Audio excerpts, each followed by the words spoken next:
beautiful baby for me? Sure thing, Elsie. Let's go.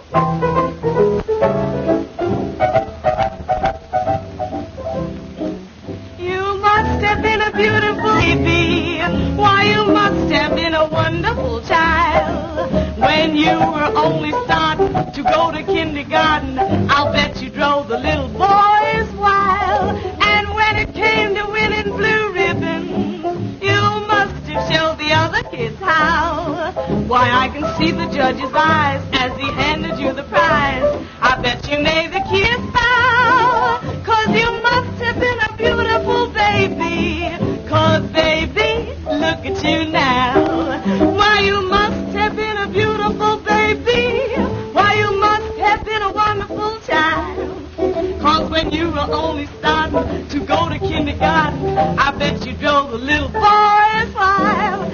And when it came to winning blue ribbons, why, I bet you sure. Why, I can see the judge's eyes as he handed you the prize. Bet you made the cutest bow, 'cause you must have been a beautiful baby. 'Cause baby, look at you now.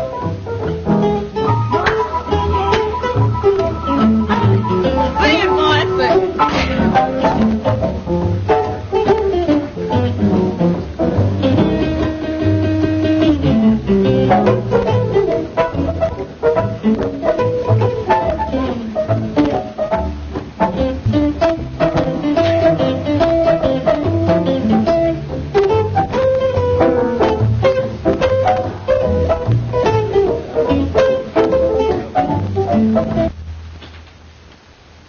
Come in.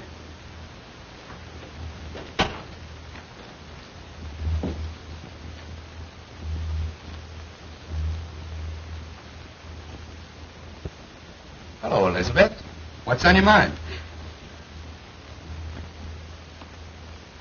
Heavens. What have you been doing? Hijacking somebody? May I sit down? By all means. There you are. Now. Well, who from, how come, and what for? Tony Guido and Nick Cavelli. I smell trouble. Their gang just pulled a big job. The Peacock robbery. Smells like one of their jobs. They keep me on the anxious seat, all right. Well, what do they want? A little party in the private apartment upstairs after the joint closes tonight, That's easy. It's for rent for such purposes. with a half dozen of our girls to entertain them, including Elsie. That's what I was expecting. And what I feared. There goes the big dough. With 300 more on the line on delivery of Elsie. $500 gone with the wind. You know she won't go, so I... Because I want the place to make money. Why do you let her kid you? Well, you want us to kid ourselves? Nonsense. You're paying a handsome manager to look after such things, aren't you? It's $200 without her, $500 with her. $300 ought to be enough to get you to make that manager do his duty. $500 is almost enough to make me use a gun. But I don't think they could persuade that girl to go up to that apartment if they offered her 10 times that much. It's amazing to me how you let that pair play you. If you had the right kind of manager, you'd soon see how quickly Elsie'd be persuaded to sit in on these parties. Darn it, why rub it in? The girl is 100% for the joint for what she's been hired for. No. I just can't tell any girl to do what I know isn't just right or get out. I'm a gangster, but I still haven't sunk that low. Rats. If you'll make my brother manager, I'll guarantee that Elsie Bellwood will be doing just what the joint wants her to do in 10 days or... Nothing doing, Elizabeth. I beat up men. I'll never go in for getting rough with a woman.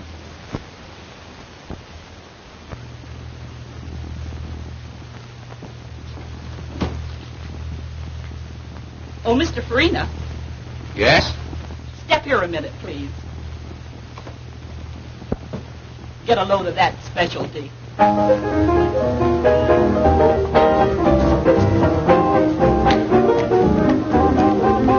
Some of these days, babe, you're gonna miss me, honey.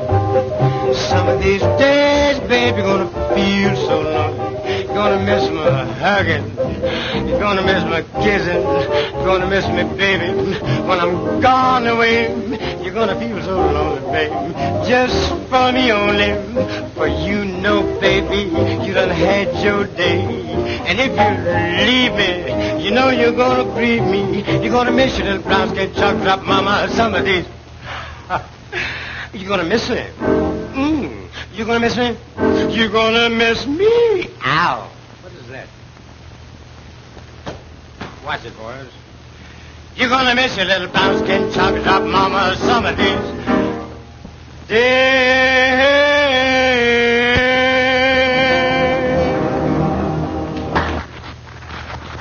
A manager should be able to entertain in case you come up short of an act some night.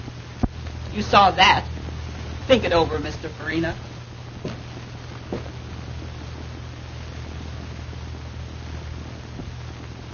As I started to say, Elsie's a good performer, and they like her. What? She's too high-hat. What do you mean, too high-hat? Well, I mean that she should sit in on some of these parties many of our customers are always asking her to. You understand, eh, Hadnot? I am, but is that just right? You know that Nut Elwood, she's a good performer. Pleases everybody with her singing and dancing. So don't you think that's quite enough? Of course, but the other girls go in for it, so why not her? That's her business. I hired her to do just what she's doing. If she wants, I couldn't stop her. But if she doesn't... I understand all that. But if we could promise some of them a date with Elsie, hey, many would be willing to spend more dough. As I said, that's up to Elsie. But you mustn't expect me to try to persuade her. And I hope, too, that the Poodle Dog Cafe hasn't sunk so low until a decent girl can't work here. Ah, don't be so arbitrary, Hadnot. Many of the people who come here call themselves slumming. And if they want to date up a few of the girls for a little party afterwards, it means more dough for the joint. You understand? Of course I do, Farina. And they do it right along. But you were speaking about Miss Bellwood. And I merely said that if she doesn't want to go out on any, I'm not going to argue and abuse her about it. Good evening, Mr. Grotty. What's the matter? Oh, nothing much. I was just trying to show Hadnot that if Elsie would consent to sit in on some of these parties, it would help the business. Of course it would. What did Hadnot say about it? He said it was up to her. Well, he should make her. Who is she if she can't help us make more money? The other girls are always willing. That's what I try to show him. But all I could get is, it's up to her. I'll talk to Hadnot myself. Oh, Mr. Hadnot. Yes? Will you please step in here a moment? Of course.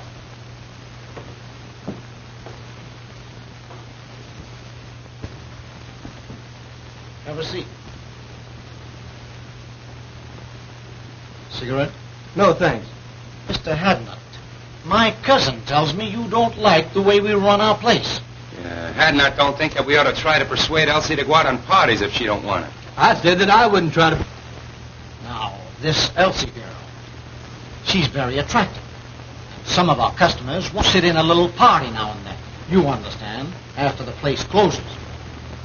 Now, we like to oblige our customers. So we think that you should... Listen, Mr. Grotty, your partner and I have just party. It's up to her. But I hired her to sing and dance here in the place, not to go out on private parties. Now, if you want to try to persuade her to, that's your business, but I won't. Oh, you won't, eh? Well, what do you think we got you hired for besides managing the place? We can do the managing. That is, you know the girls better than we do. You talk the same language. Now, we've been after this girl to help us out a long time. Now we say you get her to or... Quit. That's okay by me. Now, Hadnot, you don't have to do that. Let's talk it over. You see, I try to You get... both made your positions very clear. There's no alternative but to do what you want me to or resign. I'm resigning. You can get plenty of men in my race to do anything you ask them to. So why waste your time on me? As far as Miss Bellwood's concerned, she's a lady. I have too much respect for her, for myself, to try to persuade her to do what you know and I know is wrong. As to you two, if you had any respect for the unfortunate members of my race, especially the girls who are forced to work here, you wouldn't try to make them do ugly things. But since you haven't, I don't like your attitude. I'm quitting. Good day.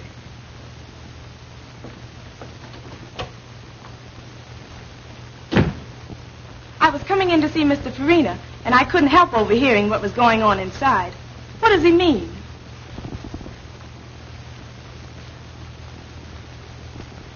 It means that I'm leaving, Miss Bellwood. You leaving? But why? If you overheard much of the conversation, you ought to know. It's because of you. I'm sorry. But you mustn't. You can't. I won't let you give up your job on account of me. Now, The only way I could get it back and keep it would be for you to do what they wanted me to make you do. And if you did, I would hate both you and myself. oh, you're so fine and noble, and jobs are scarce. I could never feel comfortable or happy knowing that you gave up yours because you wanted me to stay decent. Why, Oh, let's not take it so seriously. I don't belong in that place anyhow. neither do I. If you just must quit, then I will too. You'll do nothing of the kind. There's nothing wrong with your job.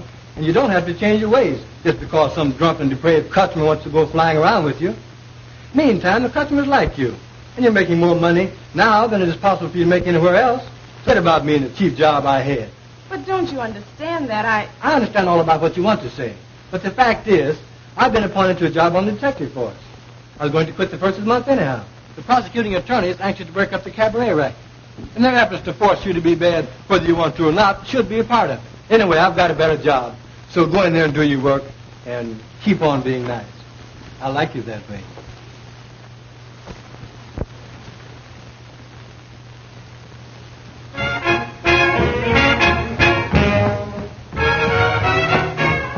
There's certain something in this world that I like best. I depend on one thing for my total happiness. No, it isn't money. No, it isn't fame. You may think it's funny when I start to explain. Got no shoes on my feet, ain't got nothing to eat, but I've got a heart full of rhythm. Not a dime to my name, but I'm rich just the same, for I've got a heart full of rhythm. Now when the skies are gray and everything's wrong, I find my way by singing a song. That the great think I'm small. I laugh at them all, 'cause I've got a heart full of rhythm. Got no shoes on my feet, ain't got nothing to eat, but I've got a heart that's full of rhythm. Not a dime to my name, but I'm rich just the same, for I've got a heart full of rhythm. Now when the skies are gray and everything's wrong, I find my way by singing a song. Let the great think I'm small. I laugh at them all, for I've got a heart full of rhythm.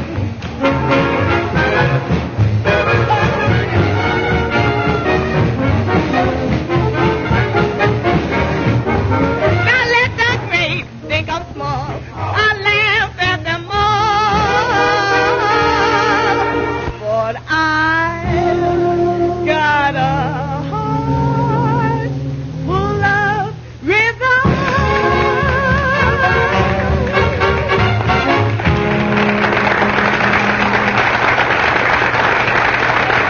be very happy when I think of you being without your job on account of me. Tell you, Elsie, if I may call you that.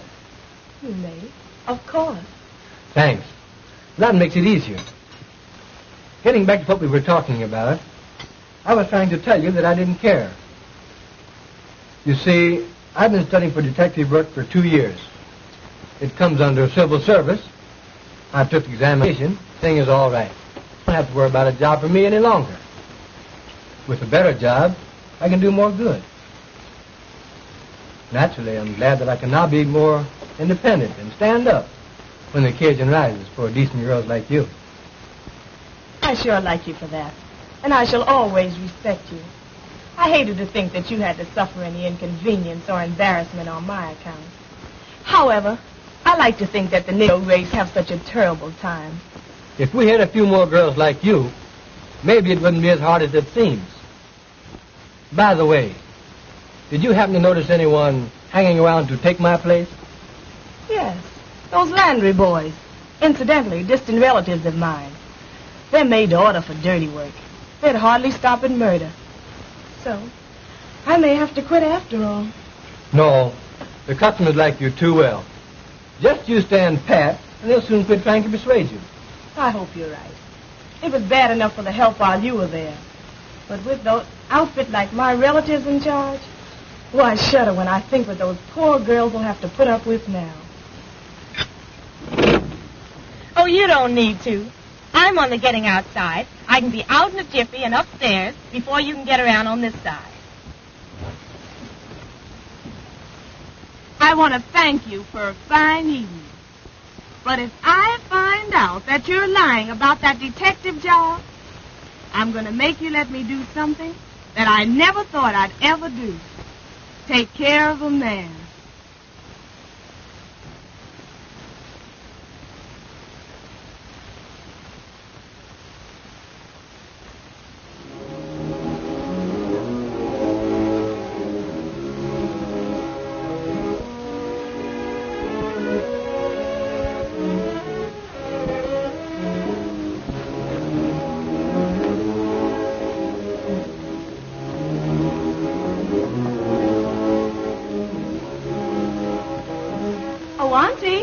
Oh, Auntie, are you asleep? You're playing possum on me tonight, Auntie. But why all the light? It'll hurt your eyes.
My man, I saw you give up your job tonight to defend a girl's honor. A girl almost a stranger to you. But she's a good girl, Benny. And you stood up for her and believed in her at the price of your job. That's what I call a man. You're all right, Mr. Hadnot. I'd like to see some other colored man give up his job on account of any girl. Why, he'd throw at anybody that would show him 50 cents. I'm sorry to say. And then take her back for him. Pretty rotten setup. But you're out of a job, Benny. You've got to live and get along until you find another one. Now, you may have this job that you mentioned, and you may have just said it to console me, but I'll find out. I've seen plenty of women taking care of men. Worthless, trifling, good-for-nothing men. And I've hated them for it. Isn't that funny? I want to take care of one now. It's you, Benny. But you're such a good man, Benny. But this is different. You've just got to be all right. I've just got to do this. I want to give you everything that I make and let you give me what you want me to have. Will you promise me you'll do this, dear? It'll make me so happy.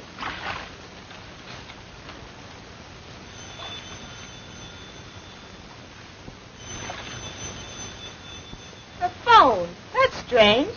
I wonder who could be calling at such an hour.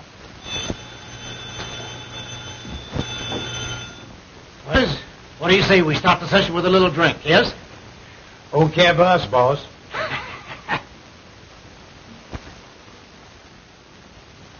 What can you want want to talk to my aunt about at this hour. Please give me the message. She's a scandal. But if you say that it's a matter of life and death, I guess I'll have to call her.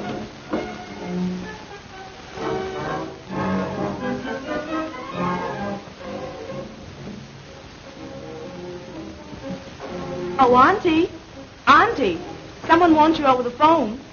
Do you hear me? Poor Auntie. You're tired. I just won't do it. Whoever it is has got to give me the message or wait until you wake up.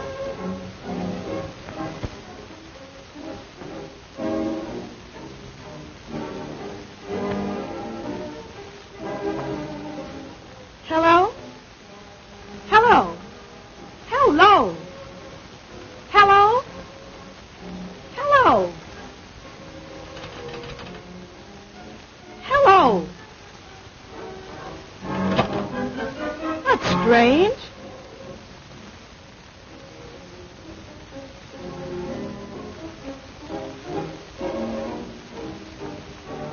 Oh, Auntie. Auntie, wake up. Please wake up.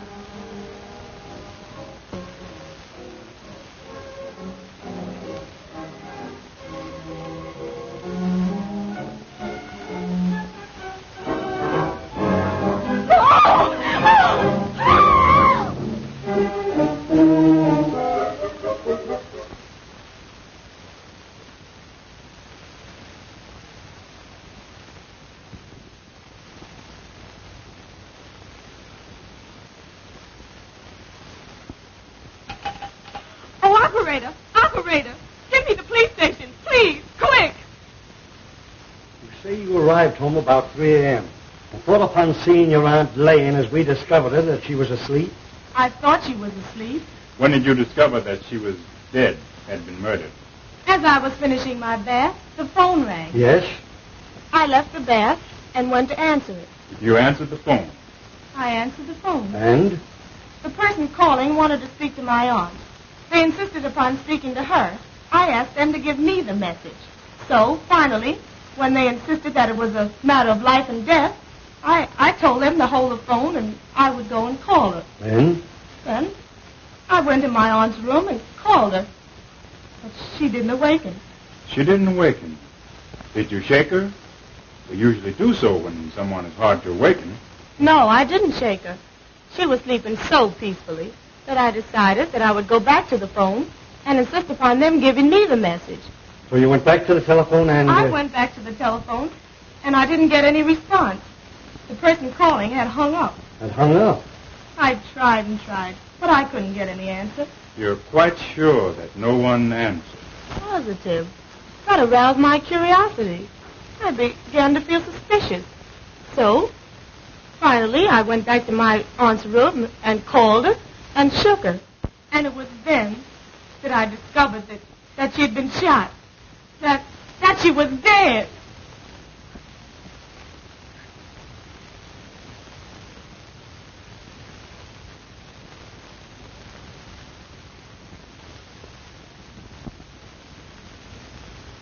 Well, what do you think of her story? Sounds truthful. It does, and it may be. But in cases like these, one can never tell.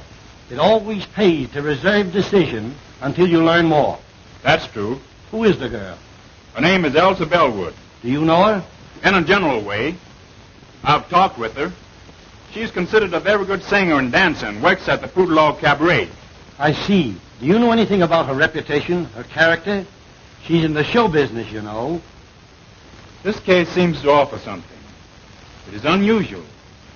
For instance, someone calls over the telephone And insists upon talking to a woman you can see it who has been dead for hours. and times the call when he knew the girl would have returned from her work and at such a late hour.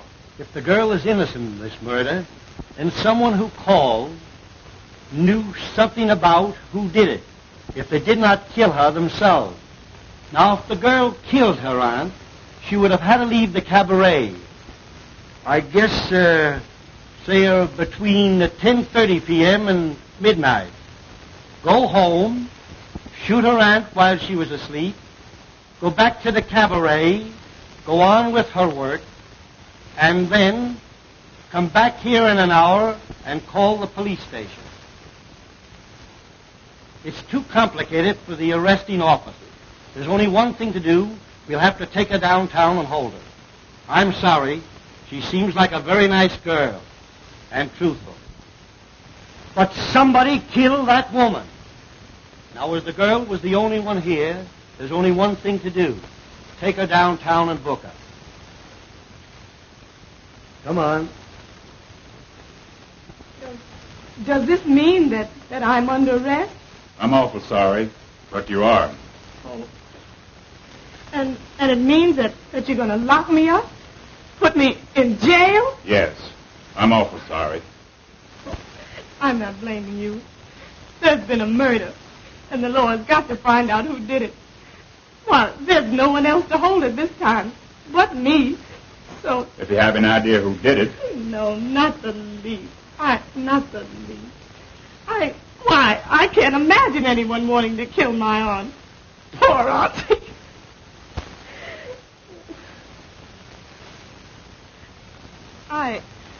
I was thinking of myself.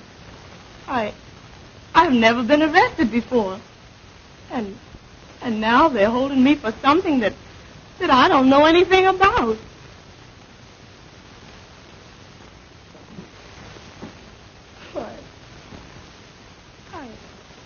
I'm under arrest. And they're going to put me in jail. Well, Wanzer, if you're sure... I'm not sure of anything. I merely feel that the girl is innocent. We should go easy on her until we get some more evidence. Well, I'll speak to the matron. But you understand, she cannot leave. But at least the room isn't a cell. Thank you.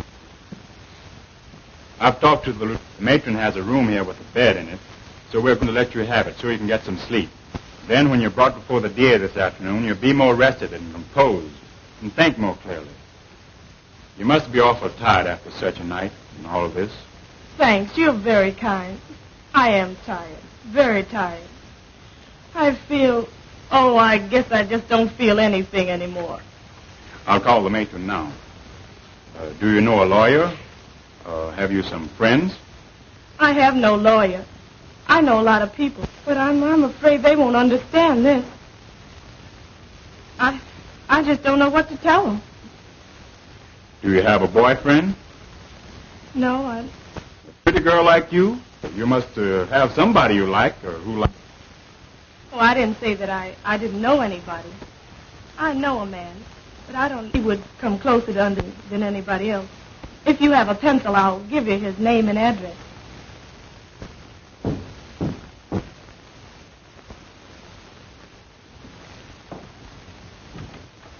Hello, Wanzer. Hello, Adnot. Come in.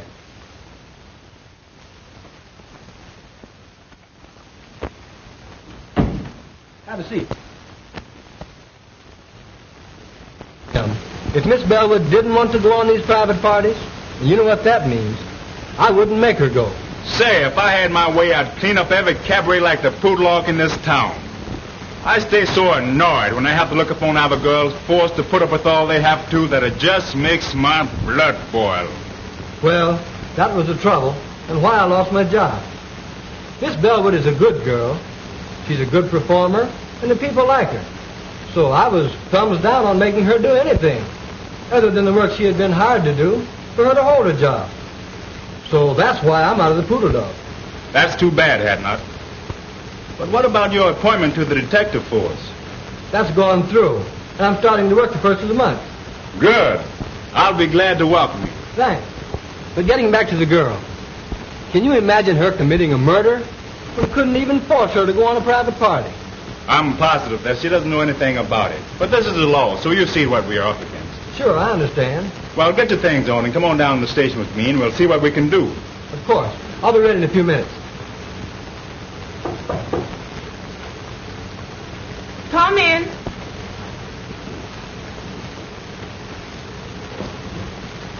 Oh, Elsie. Benny, Can you imagine such a terrible happening? And to you. Mr. Wanzer brought me the news. I'm so sorry for you. Oh, yes. Mr. Wanzer has been very kind. Let me thank you again, Mr. Wanzer. I'm glad to have been of little help. I imagine you and the young lady would prefer to discuss this between yourselves. So you will please excuse me. Thanks. Now let's have a seat and you can tell me all about it.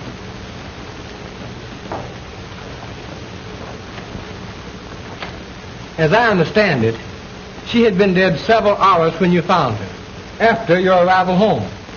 Oh, it was too terrible for words. Why, I walked about the house talking to her at intervals for about 15 minutes after I and called, or maybe had called, to see if I had returned home. And when they found that I had and didn't know that she was dead, then that's the way it all ends. I can't even imagine beyond that. She was shot between 11 and 12 o'clock last night. Now, what time were you called? Between 3 and 4 a.m. She must have been dead at least 3 hours before the girl, according to her story, discovered the body. Just about. You know, this case offers something. Here are two colored women living alone together, who one finds the other mysteriously murdered. Now what? I've detailed Wanzer to investigate it. That's sensible. Being a colored man, he might be able to find out things that one of our other officers could not. And I expect him to uncover something by this afternoon. Come in.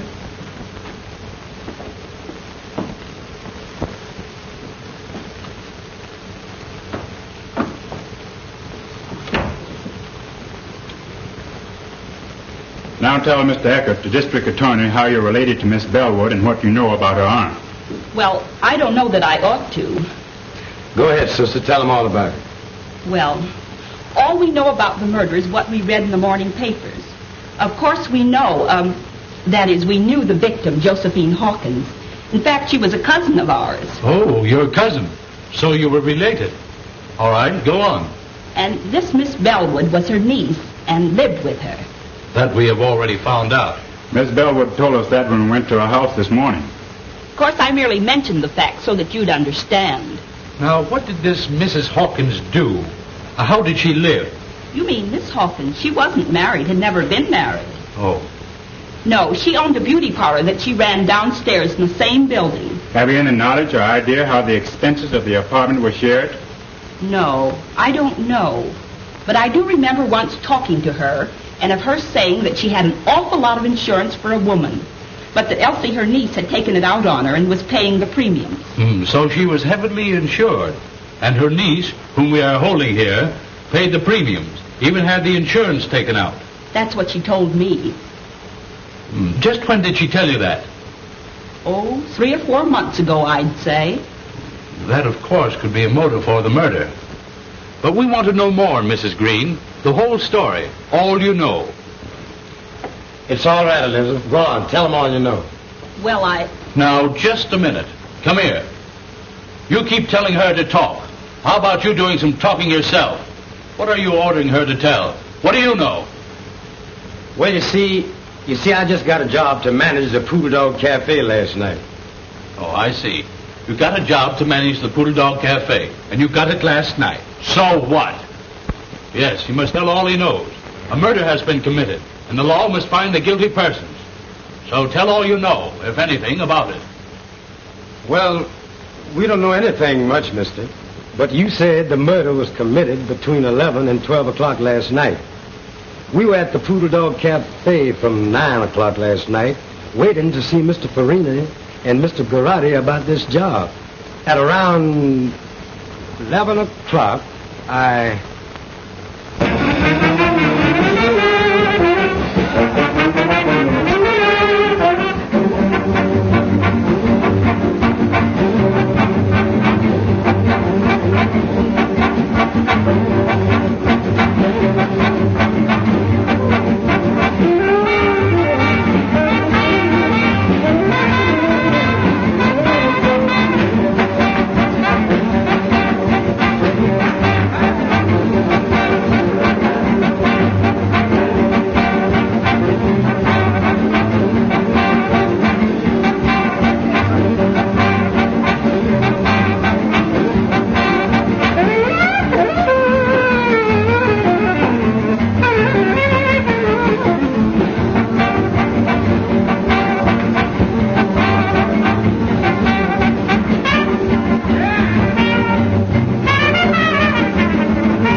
Gee whiz, I wonder when are those guys going to get around to me.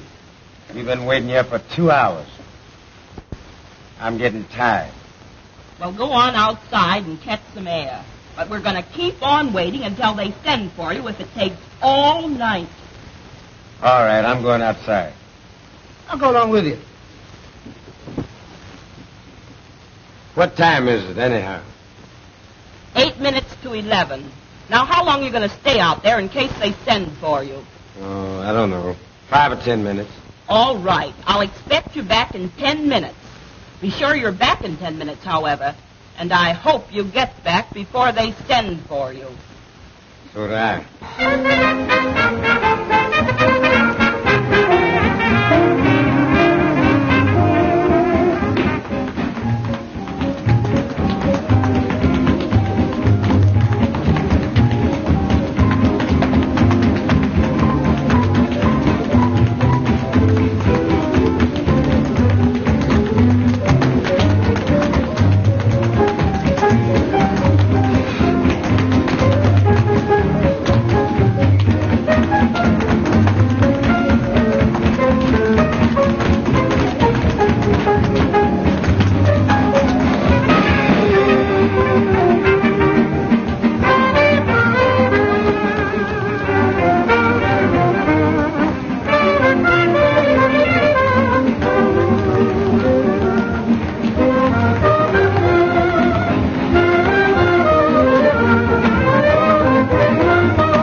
Glad to get out of that stuffy place.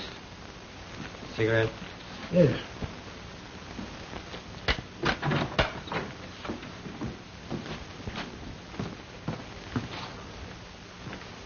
Oh, taxi! Drive me to 1415 Yandy Street, please. Quick!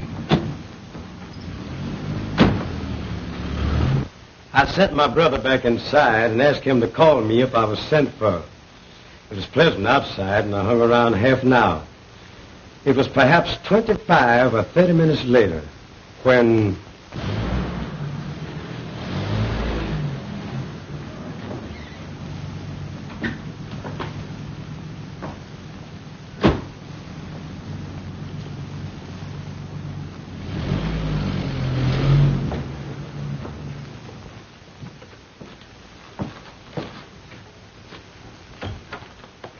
It's great to see you now. Okay. When I entered Mr. Garrod and Farina's office, I happened to look up at the clock and remember that it was 11:35. Yes, sir. Bring Miss Bellwood to my office at once. Yes, sir. I thank you people for the information you have given me. I'll take your address, and if and when we need you, we'll send for you. You may go now. I sure hope you don't send for me. Oh, what an awful story. Why, I didn't leave the cabaret from the time I went to work until Mr. Hadnot picked me up and drove me home shortly after 2 o'clock that morning. Why has the man chose to lie like that? Perhaps he's trying to shield the real murder. Would he have any motive for killing her himself? Oh, I don't know. The whole thing has become so confused until I can't think clearly anymore. But I can't see where he would have had any motive. And why are they trying to put it on me? These cousins of your aunt seem to have hated her, or you both. Can you prove that you didn't leave the place at the time he said you did? I'll try to. Now, let me think. I remember. After the first show, or I should say between shows, we always do 2 shows, I went to my dressing room and had a nap. I always do. If someone saw you go to your dressing room and could swear you stayed there until the second show, that would counter this evidence, which Landry will no doubt repeat when he's placed on the stand at the trial. That's it, Miss Bellwood. You took the words out of my mouth. I see. No, because I always lock myself in, and I don't recall seeing anybody when I went in or when I came out. That will make his statement about seeing you leave the place hard to disprove. But we've got to produce evidence to prove that he's lying.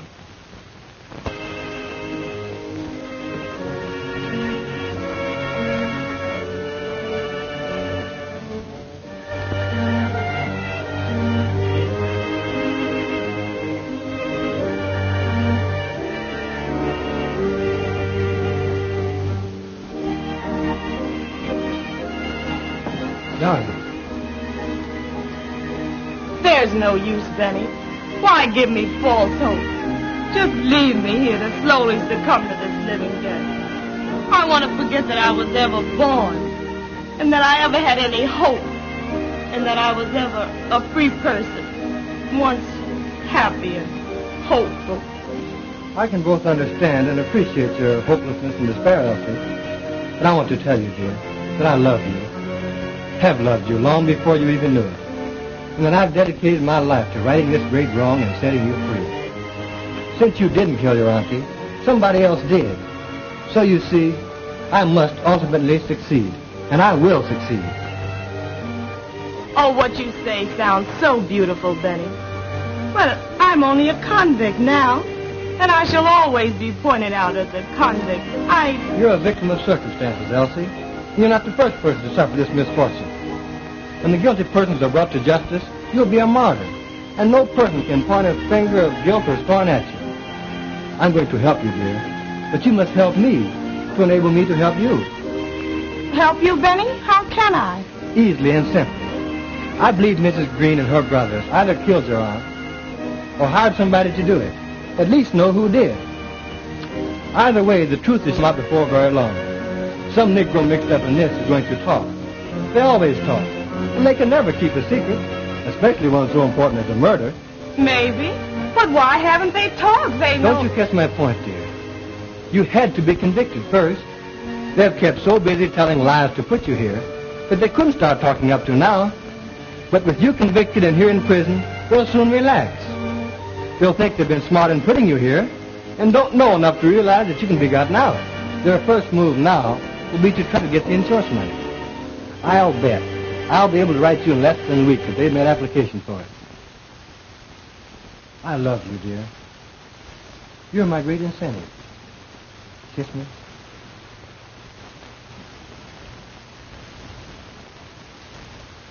Well, how are you, Mr. Wansit? Would you have a chair? Sit down here. You told me once that Mrs. Green's husband had been in love with your aunt many years before, back in the South. And he loved her dearly. And he was still in love with her when she was killed, and would come to see her often. But he's disappeared. I haven't seen or heard of him since the night she was murdered. That's strange. I'm sorry you didn't tell me that before. I didn't think it was that important. Maybe he just went away and will come back sometime. He may and he may not. Meantime, this might prove a connection. It might turn out to be the link that's missing. Maybe you'll find out something when you go to the city from, Reverend Bryson. He knew us all before we came from the South. Maybe you'll find out something from him about Mrs. Green's husband. Although it has been a long time since we came north. This looks like a lead. I'm going to follow it. I have a feeling we'll get somewhere. Now that this Elsa Bellwood has been convicted of murder and sent to prison for life, who will the company pay the money to? Oh, that will be decided by the court. In the meantime, this Green family, Elizabeth, John, and Clyde, have applied to it of next of kin. Oh, they have? So soon? Yes, I have the application papers here. You won't be paying them the money? Not until authorized by the court, and that will take considerable time. I'm glad to hear you say that. Did they give an impression when they filed the application that they understood it would be some time before the matter would be settled? Since you come to speak of it, I think that will be settled very shortly. Thank you. That is all I wanted to know. By that, you can see that they're counting on the money much sooner than it is even possible for the claims to be paid. This case isn't going to be long before something cracks. When this outfit finds that they can't lay hands on the money as quick as they had planned, Some of them are going to get impatient and drop something. And I'll be Johnny on the spot to pick it up and land all three of them in jail right quick. Well, I'm depending on you to keep checked up on them and help them to get somewhere. I've a feeling that there's a story yet to tell. In the meantime, let's get over this Reverend Bryson's and see what we can find out. You said something, brother.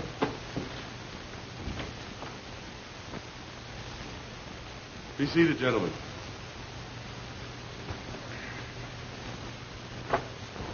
You're nothing but a whiskey head and no good.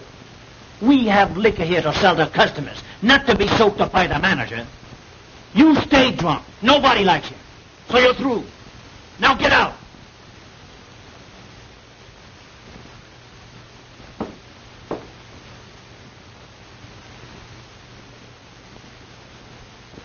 Yes, I know everybody that's involved in this unfortunate affair. I knew Josephine Hawkins when she was just a pretty young girl having beaus for the first time.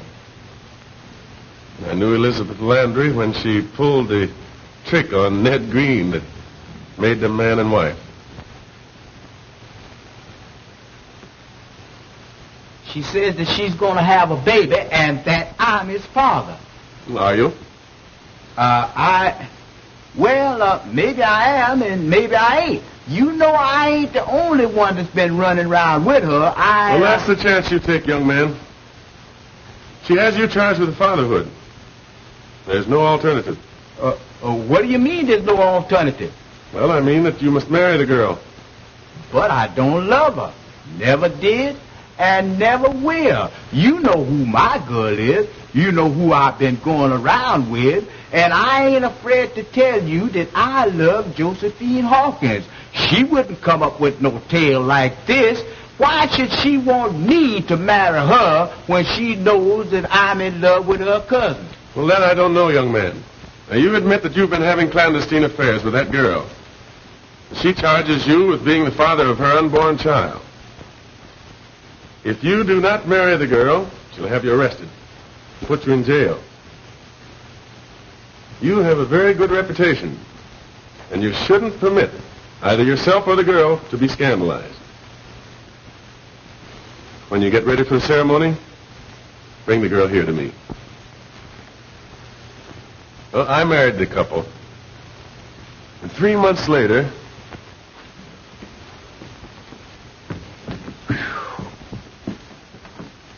she lied. She's no more to become a mother than you are. She tricked me into marrying her, the dirtiest trick a woman could pull on a man. That's why I came to you to find out what could be done by it. well, you might ask for a doctor's examination, and if the examination proves what you say, I think the court would grant you an annulment. I don't want to wait that long. I can't be bothered with no nerves. I'm leaving town. I'm afraid if I stayed here, I'd kill her. I ain't got time to be bothered. I am leaving town tonight. Goodbye. Heartbroken, Josephine Hawkins had left town, gone north. And Elizabeth, after Green had left her, she left shortly afterward also for the north. And feeling that Green had followed Josephine, which perhaps he had, Elizabeth took her brothers, whose reputation was rather unsavory, north with her. 10 years later, I was transferred to my present charge. And when I came here, I learned that under the threat of death, Elizabeth's brothers had virtually forced Green to live with her. And in the meantime, Green's love for Josephine had never died. And he insisted upon seeing her whenever he had a chance. I think you have given us the key, Doctor, to the missing link in this tragedy. And we'll start from here and run this thing down. You can bet.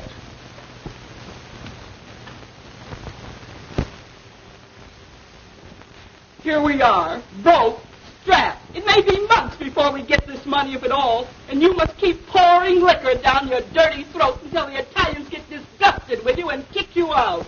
Oh, you make me sick. Well, what do you expect? You planned this whole thing. For 20 years, I've been a slave to your design. Ever since the time you tricked Ned Green into marrying you, everything has been subordinated to your convenience. The only way I've been able to keep up is to keep pouring a lot of rotten liquor in me. And I couldn't quit drinking. No, because I had that cheap job at the Poodle Dog Cafe. And just as soon as you get this money, I'll go out of your life forever. And you won't never need be bothered with me again.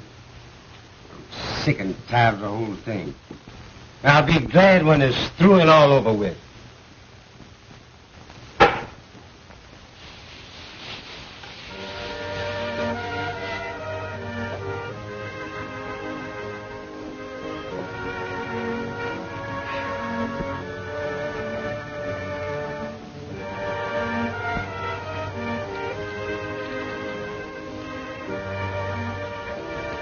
Dearest Elsie, we're getting somewhere.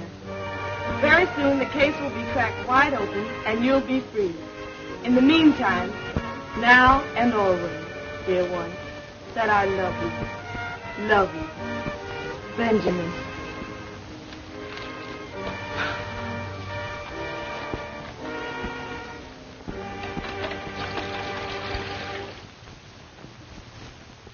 We'll wait right here till somebody comes out or goes in.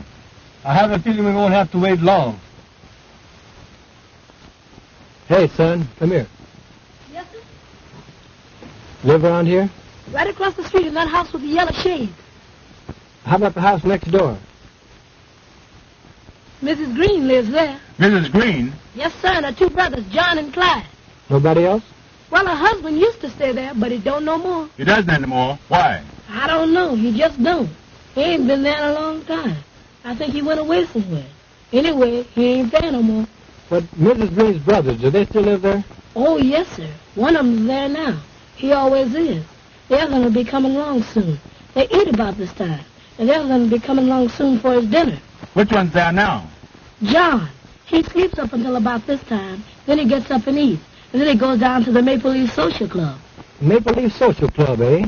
Well, what time does he get back? He's never back before I go to bed, so I guess he gets back kind of late. Now, this brother John that you mentioned, does he work? They say he does. My papa says they gamble down there. And he does something. Thank you, son. Oh, there's something for you. Oh, thank you, sir. Now, what time do you go to bed? About 9 o'clock, sir. About 9 o'clock. I see. How would you like to meet us, say, right here at 8 o'clock? We want you to carry a note. We'll give you another quarter. Oh, I'll be glad to, sir. Right here at 8 o'clock. Right here at 8 o'clock. But remember, don't tell anybody. We won't be able to meet you and give you that other quarter. Oh, I know how to keep my mouth shut.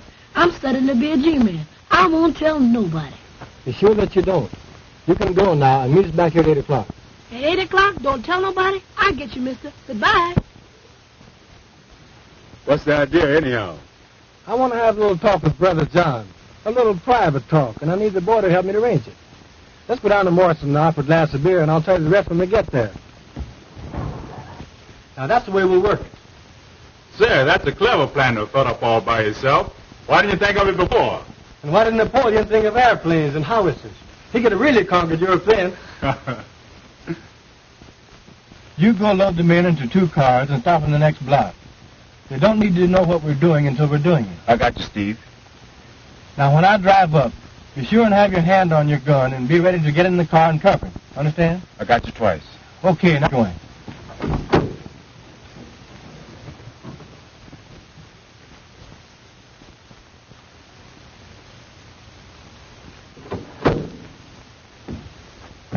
All right, mister. Here I am.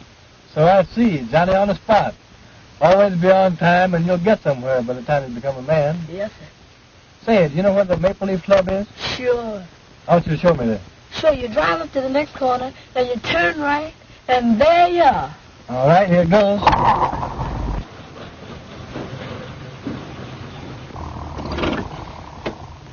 That's the club there, mister. Yeah? Well, go in there and see this man, John, and tell him that his brother wants to see him down there right away. Understand? Yes, sir. When you bring him here, I'll give you the other quarter. Now, when he's sitting here by me, you come around on this side of the car, and I'll flip it to you easy like. Yes, sir. Now, if you do just as I say and keep your mouth shut, it may be 2 quarters or half $1 that I'll be giving you. Yes, sir. You can go now.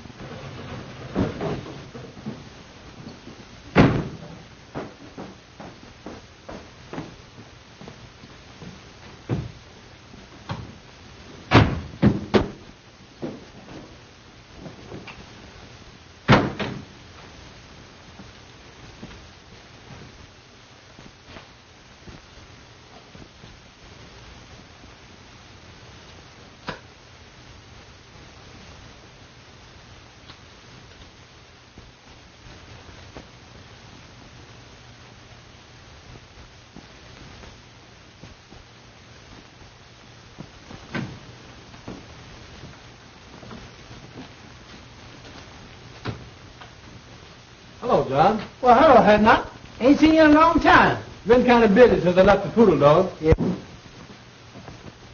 Say, where's my brother? You'll soon see, you contemptible liar. That was just an excuse to get you out here. I wanted to see you. What's the meaning of this? We trying to hope somebody... All right, I got him covered. Say, what's the meaning of this, fellas? I ain't done nothing. What y'all gonna do with me? We're taking you for a little ride, and you won't be coming back. I ain't coming back. How come? Ever heard of Tolston Manor? You mean that handed house way out there on Tolston Point? Yeah. What's that got to do with me? We're taking you there. For a little seance with the ghost of the manor. Not if I knows anything about it. Oh, no, my good fellow. Not only are we taking you there, we are going to tie you up and leave you there to starve to death and die. You've been telling lies and have done an innocent person a great wrong. So we're going to take you up to meet the ghost of Tolston Manor and all his imp ghosts, after which you die. Oh, Lordy. Come on. Say, what's the meaning? Come on. That's all right. What y'all gonna do with me? I ain't done nothing. Get on it now. Come on.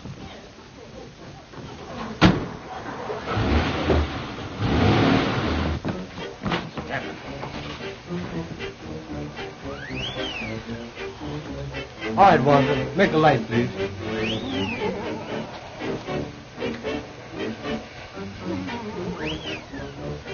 Ghosts, working by remote control.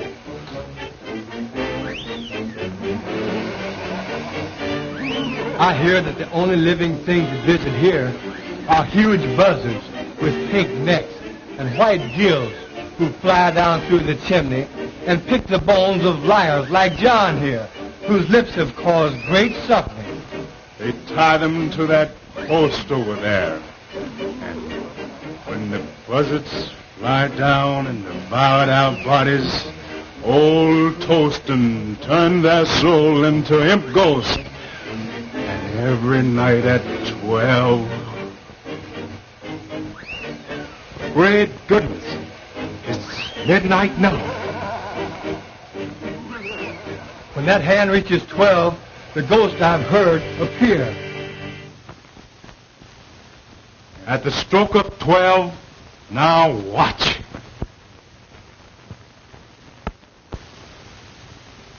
Well, that settles it. The party's over for a while, so we'll tie John up and leave him here and... Oh, please, man, please don't. Of course, if you care to do a little talking, tell us who killed Josephine Hawkins. We might decide to wait a while. If you promise them hands won't come back, I'll tell you anything, everything. Just don't leave me here.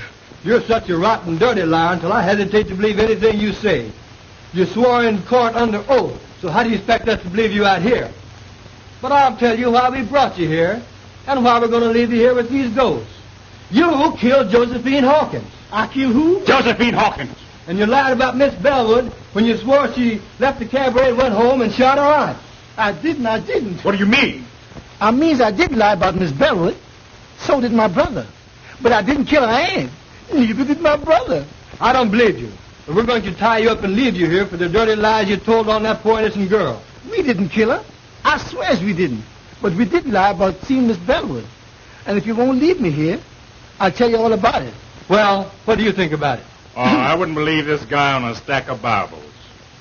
I don't see any use in wasting more time listening to this dirty liar. For if he'd lie enough to put an innocent girl into the penitentiary, we certainly can't afford to listen to him now. Please, man, won't you give me a chance? I didn't kill my cousin, but I did lie about it. I admit that, and if you promise you won't leave me here, I'll tell you all about how it was done. Shut up, you lying skunk. I don't heard you say. Wait a minute. After all, we can listen to his story, and if we still don't believe it, we can tie him up and leave him here. Oh, well, if you insist. All right, you rascal. But the moment I'm convinced that you're lying, we're going to tie you up and leave you here. I thank you, mister. I ain't going to lie. You can keep me here until you prove everything I says. All right. We're going to listen to your story. But we warn you that the moment it begins to sound fishy, it ends. And right here you stay. I'm going to tell you the whole story. And there ain't one word of it's going to be a lie. All right. Start from the beginning. Way back in the South, before any of you came north. Yes, sir. I sure will. Well, it started like this. My sister Elizabeth took Ned Green in to marry her. He was going with my cousin Josephine and was planning to marry her. But when Green learned the truth, he hauled off and left her and came north.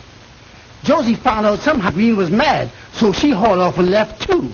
My sister then followed Ned up north and brought me and my brother along with her. And lo and behold, she found Ned up here chasing around after Josie. That made her mad, so she had us go get him and scare him into living with her again. He tried to, poor fella, but he just couldn't get along somehow. You see, Ned was still in love with Josie and was always slipping out and seeing her. Then, just before the murder... You've made a slave out of me all of my life. Why don't you let me be and give me a divorce so I can go and marry Josie? You know I love Josie and have loved her always. We would have been happy if it hadn't been for your lying lips. I'll not let you alone. And I dare you to try to get a divorce. If you even as much as start to try, I'll have my brothers break your ugly neck. Same thing, year after year, the same thing. Well, you ain't never made me love you, and I ain't going to try no longer. I'm leaving you for good, and I'm going to Josie. And if she won't run away and live with me, I'll steal into the house some night and kill her, shoot her in the head, then kill myself. That's what I'm going to do.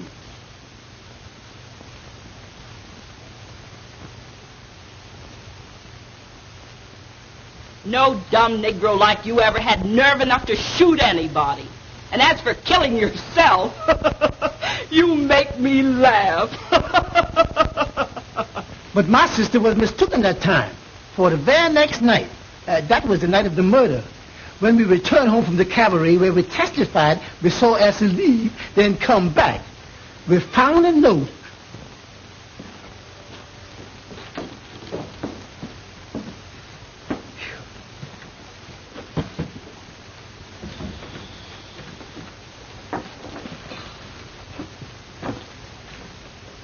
Hey, sis, where's the bottle? What about a little drink? Oh, go chase yourself. You've had enough liquor tonight.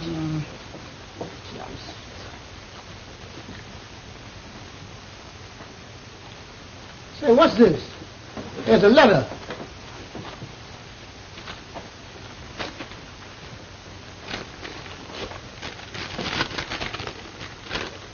To my wife, I have done it. There is nothing to live for, so tonight I went to Josie's house and shot her through the head while she slept and turned on the light so her soul could find the way to heaven.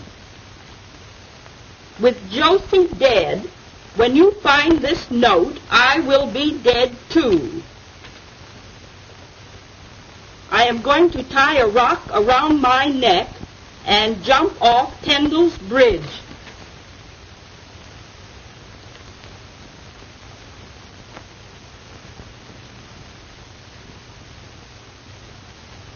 If you care to bury me, you will find my body at the bottom of the river under the bridge. Unhappily, Ned. My sister then sat down and planned the rest. We knew exactly what time Elsie would come home. So she called up Cousin Josephine's house every 10 minutes, starting at 2 a.m. She finally got Elsie. She could tell then that the girl didn't know her aunt was dead when she said, I'll go and call her. And when she did, Lizzie hung up on her. She knew then that Elsie would find out that her aunt was dead, had been killed. Lizzie stayed up all night long, making up that lie about Miss Elsie leaving the cabaret and coming back, so as to make it look like Elsie did it. Then she rehearsed me and Clyde on how to tell it. We were scared they would mix us up. All the time we was at the district attorney's office, Lizzie kept on pinching me and Clyde to make us tell it like she rehearsed it. You see, she was after that insurance money, and she figured that if she could get Elsie convicted, why, she'd get it. Well, what do you think of it? Oh, I guess we'll put him under arrest while we check on his story. And if we find Green's body... That'll reopen the case and set Miss Bellwood free. All right, fella. We're calling the party off. Taking you back to town and locking you up until we can see if your story is true. Let's get going.